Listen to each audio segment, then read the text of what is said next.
మహిళలకు 33% రిజర్వేషన్లు అమలు చేయడానికి తెలుగుదేశం పార్టీ హైబ్రిడ్ విధానంలో నిర్వహించిన మహానాడు 2026లో తీర్మానం చేయడాన్ని స్వాగతిస్తున్నట్లు బీసీ సంక్షేమ సంఘం Uttarandhra JAC convener doctor Kalyani తెలిపారు. ఈ మేరకు విశాఖ కలెక్టరేట్ కార్యాలయంలో నిర్వహించిన ప్రజా సమస్యల పరిష్కార వేదికలో ముఖ్యమంత్రి చంద్రబాబు నాయుడు, ఐటీ శాఖ మంత్రి నారా లోకేష్ కు కృతజ్ఞతలు తెలియజేస్తూ వినతిపత్రం సమర్పించారు.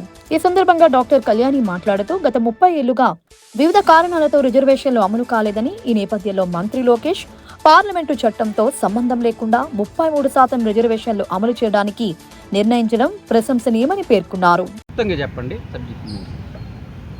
ఈరోజు కలెక్టర్ గారికి మేము వినతి పత్రం ఇవ్వడానికని వచ్చామండి.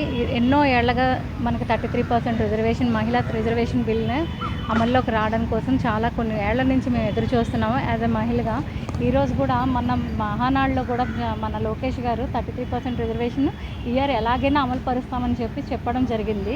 ఈ అమలు పరిచే విధానంలో 33% రిజర్వేషన్ మహిళా బిల్లుని ప్రవేశపెట్టే దాంట్లో బీసీల కోట ఎంత అన్న దాని మీద మేము ఈరోజు వినతిపత్రం ఇవ్వడం జరిగింది.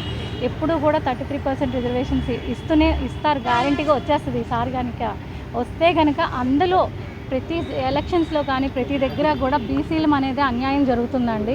ఈ అన్యాయంలో ఈసారైనా సరే కనీసం బీసీ మహిళలకు కానీ మంచి రిజర్వేషన్ కేటగా ఎంత అనేది కానీ ప్రవేశపెడితే కనుక కరెక్ట్గా పర్టికులర్గా ఇంత అని చెప్తే కనుక బీసీ మహిళలు కూడా రాజకీయ రంగంలోకి రావడానికి కానీ అందరం కూడా ఎదగడానికి కూడా మన బీసీలను చెప్పుకోవడానికి కూడా బాగుంటుంది.